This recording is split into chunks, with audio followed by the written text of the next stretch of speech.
नमस्कार। मैं डॉक्टर उमा कुमारी एल.एन.टी. कॉलेज मुजफ्फरपुर से इतिहास विभाग से आज मैं एक टॉपिक पढ़ा रही हूँ जिसका नाम है प्राचीन भारतीय इतिहास के स्रोत। पिछले क्लास में जो हम पढ़ाए थे तो इसके पहले वाले टॉपिक को हमने आप लोगों को पढ़ाया था। तो प्राचीन भारतीय इतिहास के अध्ययन के स्रोत को मुख्य रूप से दो भागों में बांटा गया है, पुरातात्विक स्रोत।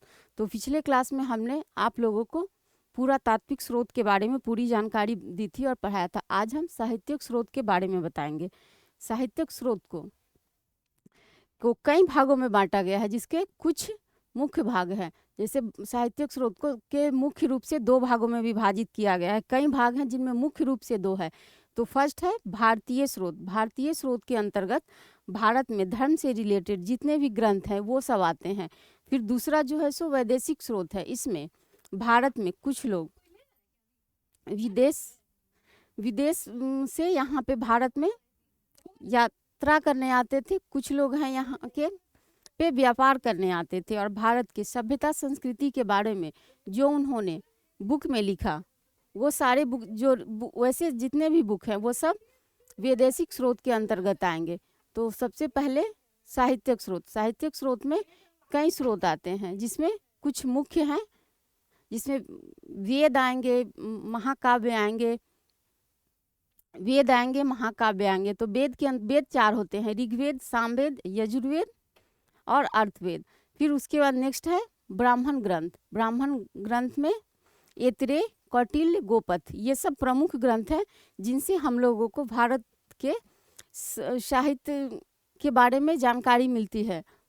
फिर है आरण्य। आरण्य का मन होता है जंगल। जंगल के भारतीय जंगल के बारे में जो भी बुक लिखे गए हैं वो सब आरण्य के अंतर्गत आएंगे। फिर है उपनिषद, फिर है वेदांग, उपवेद, महाकाव्य। महाकाव्य के अंतर्गत रामायण और महाभारत आते हैं। फिर है पुराण। पुराण के अंतर्गत आते हैं जो मुख्य रूप से हैं विष्णु पुराण, भागवत पुराण, शिव पुराण, गरुड़ पुराण और मत्स्य पुराण। फिर है स्मृति, मनु स्मृति, नारद स्मृति, याज्ञवल्क्य स्मृति, कल्पना स्मृति, विष्णु स्मृति।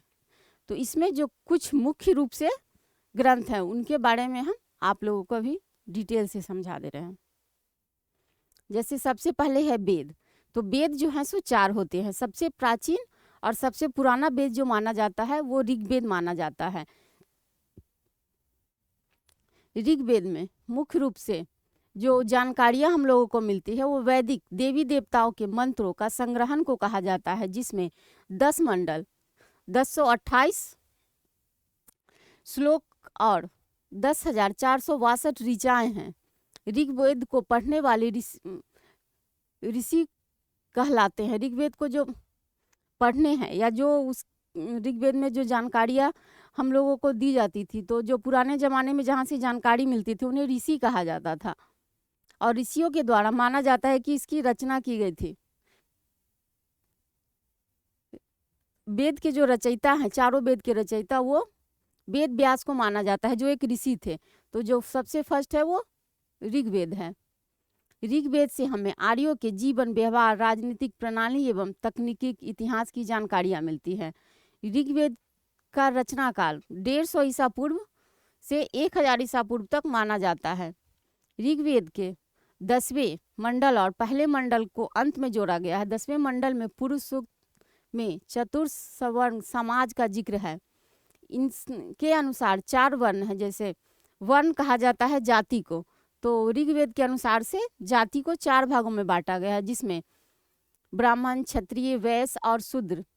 ब्रह्मा जी ने कर्म सम्मुख भुजाओं, जंघाओं और चरणों से उत्पन्न हुए माने जाते हैं। ऋग्वेद में समाज के चारों वर्णों का दायुक्त व्यवसाय, सामाजिक अतिगत स्थिति में विशेषाधिकार एवं कर्तव्य का स्पष्ट वर्णन मिलता है। जैसे चारों वर्ण के लोगों का क्या काम होना चाहिए, वो किस तरह से अपना जीवन यापन करने, इन सब की जानकारी ऋग्वेद से मिलती है। ऋग्वेद के 8वें मंगल में हस्तलिखित ऋचाएं भी हैं जो हाथ से लिखी गई हैं, जिन्हें खिल कहा जाता है। इसमें इंद्र के लिए 250 एवं अग्नि के लिए 200 ऋचाएं मिलती हैं। गायत्री मंत्र ऋग्वेद का एक लोकप्रिय मंत्र माना जाता है। ऋग्वेद, सामवेद, यजुर्वेद और अर्थवेद संहिता कहलाते हैं। संहिता का अर्थ संकलन होता है। ऋग्वेद में ही मानव अवतार के तीनों पगों का उल्लेख मिलता है। जो भगवान का 10 अवतार माना जाता है, उसमें भगवान का जो वामन अवतार है, जिसमें भगवान ने 3 पग धरती मांगा था, तो उसकी भी जानकारी हमें ऋग्वेद से मिलती है। अब दूसरा और प्रमुख जो है यजुर्वेद है। यजुर्वेद में हम लोगों को कर्मकांड के बारे में विशेष रूप से जानकारी मिलती है।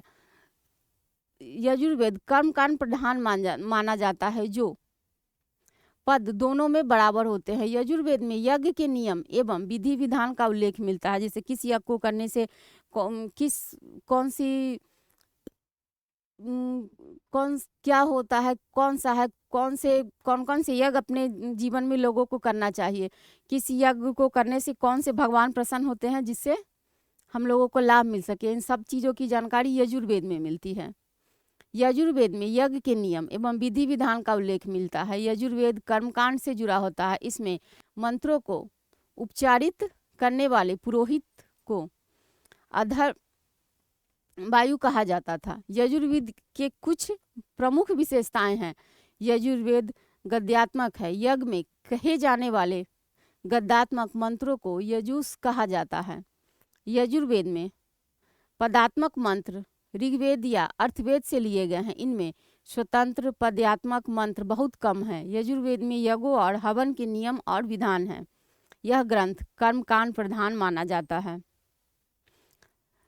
कर्मकांड का मतलब मनुष्य को कैसे अपना जीवन यापन करना चाहिए, इसके बारे में बहुत सी जानकारी इसमें मिलती है। फिर यदि ऋग्वेद की रचना सप्तम सिंधु क्षेत्र में हुई थी, तो यजुर्वेद की रचनाएं कुरुक्षेत्र के प्रदेश में हुई थी। इस ग्रंथ से आर्यों के सामाजिक और धार्मिक जीवन पर भी प्रकाश पड़ता है। वन व्यवस्था तथा वन श्रम की झांकी भी इसमें मिलती है। जाति को किस प्रकार से रहना चाहिए और किस तरह से उनका घर हो, इसकी जानकारी भी यजुर्वेद से मिलती है। यजुर्वेद में यज्ञ और कर्मकांड प्रधान माना जाता था। अब तीसरा है इसमें सामवेद। सामवेद में संगीत के बारे में हम लोगों को जानकारी मिलती है। साम शब्द का अर्थ माना जाता है गाना। साम में संकलित मंत्रों को देवताओं की स्तुति के समय गाया जाता था। सामवेद में कुल 1875 ऋचाएं हैं, जिसमें 75 के अतिरिक्त शेष ऋग्वेद से ली गई है। इसमें वर्णित देवता सविता या सूर्य हैं। सामवेद के मंत्रों के पाठ करता अथवा पुरोहित जो मंत्रों को उच्चारित करता है, उसे उद्गाता कहा जाता है। सामवेद में गाने योग मंत्रों के संकलन के कारण इसे भारतीय संगीत का जनक भी माना जाता है। सामवेद का प्रथम दृष्ट वेद व्यास के सिया जैमिनी को माना जाता है। सबसे लास्ट और सबसे महत्वपूर्ण जो वेद है वो अर्थवेद को माना जाता है। अर्थवेद ऋषि द्वारा इस वेद के रचयिता होने का नाम अर्थवेद पड़ा। इस वेद के दूसरे पृष्ठ में आगिस ऋषि जिस कारण से इसे वेद भी कहा जाता है, सभी वेदों में भी कहा गया है। अर्थवेद में 731 सूक्त और 20 अध्याय, प्रायः 6000 मंत्र इसमें मिलते हैं। अर्थवेद में धर्म, औषधि, जादू टोना, ब्रह्मा, सांप, वशीकरण, रोग निवारण, स्मृति, आशीर्वाद, प्रायश्चित, प्रेम, विवाह, राज, कर्म, मनुष्य के समान विचारों, विश्वासों, अंधविश्वासों, अनुसंसाधन इत्यादि का वर्णन मिलता है। लोग के जीवन यापन करने में जितने भी चीज़ों की जरूरत हो, इस सब की जानकारी अर्थवेद से लगभग मिल जाती है। इस वेद में सभा एवं समिति को प्रजापति की 2 पुत्रियों से भी संबोधित किया जाता है। इस वेद में कुरुओं के राजा परीक्षित की भी चर्चा की गई है। आर्य अन्यथा समन्वय की भी चर्चा इस वेद में मिलती है। अब वेदों के बदले जो लिखा गया है उसे उपवेद कहते हैं। जैसे वेद के बदले में जो आता है उसे उपवेद कहते हैं। हिंदू धर्म के 4 प्रमुख वेद माने जाते हैं, ऋग्वेद, सामवेद, यजुर्वेद तथा अर्थवेद से निकली हुई शाखाएं रूपी वेद ज्ञान को उपवेद कहते हैं। उपवेद भी 4 है। जैसे हर एक वेद के बदले एक पुस्तक का उपवेद है, जिसमें ऋग्वेद के बदले धनुवेद की रचना की गई। धनुवेद एक उपवेद है जिसके अंतर्गत धनु विद्या या सैन्य विज्ञान आता है, जिस दूसरे शब्दों में इसे धनुवेद भारतीय सैन्य विज्ञान का दूसरा नाम माना जाता है। दूसरा है यजुर्वेद। यजुर्वेद के बदले शिल्प वेद की रचना की गई, जिनसे विधि प्रकार की कलाओं तथा हस्तशिल्प की डिजाइन और सिद्धांत की विवेचना किया गया है। सामवेद, सामवेद के बदले जो लिखा गया उसे गंधर्व वेद कहते हैं। गंधर्व वेद के अंतर्गत भारतीय संगीत, शास्त्रीय संगीत, राग, सुर, गायन तथा वादन आते हैं। अर्थवेद के बदले आयुर्वेद की रचना की गई। आयुर्वेद में आयु प्लस वेद बराबर आयुर्वेद विश्व की प्राचीनतम चिकित्सा प्रणाली में से एक माना जाता है। यह विज्ञान, कला और दर्शन का मिश्रण है। आयुर्वेद का नाम अर्थ है जीवन का ज्ञान, और यहीं से संक्षेप में यजुर्वेद का सार है। आयुर्वेद भारतीय आयु विज्ञान की भी वह शाखा है जिसका संबंध मानव शरीर को निरोग रखने, रोग हो जाने पर रोग से मुक्त करने अथवा उसका शमन करने तथा आयु बढ़ाने के लिए किया जाता है। नेक्स्ट इसमें आता है वेद के बाद उपवेद। उपवेद के बाद आता है आरण्य। आरण्य का मतलब होता है जंगल। जंगल से के बारे में या जंगल से रिलेटेड जो भी बुक की रचना की गई थी वो सब आरण्य के अंतर्गत आते हैं। ब्राह्मण ग्रंथ के जो भाग आरण्य में पठनीय हैं, आरण्य ग्रंथ ब्राह्मण ग्रंथ एवं उपनिषद के मध्य की कड़ी है। वानप्रस्थ में संसार त्याग के उपरांत आरण्य के अध्ययन होने के कारण भी इन्हें आरण्य कहा जाता था।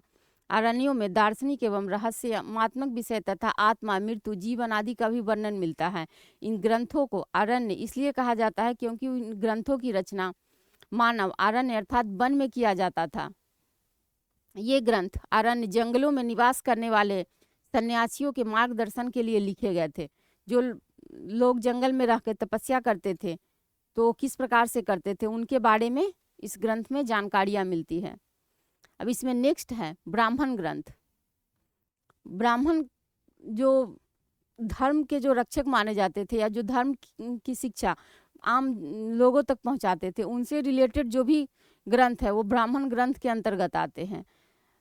उत्तर वैदिक में जब वैदिक संहिता धीरे धीरे दुर्बोध होती चली गई, मंत्रार्थ ज्ञान केवल कुछ विशिष्ट व्यक्तियों तक ही सीमित रह गया था, उस समय यह आवश्यक गहराइयों से अनुभव की गई थी कि वेद मंत्रों की विशद व्याख्या की जाए। यही स्थिति वैदिक ज्ञान के कर्मकांड की भी थी। यज्ञों एवं कर्मकांड के विधान एवं इनकी क्रियाओं को भी भली भांति समझने के लिए इस ब्राह्मण ग्रंथ की रचना हुई। यहाँ पर ब्राह्मण का शाब्दिक अर्थ है यज्ञ, अर्थात यज्ञ के विषयों की अच्छी तरह से प्रतिपादन करने वाले ग्रंथ ही ब्राह्मण ग्रंथ कहे जाते हैं।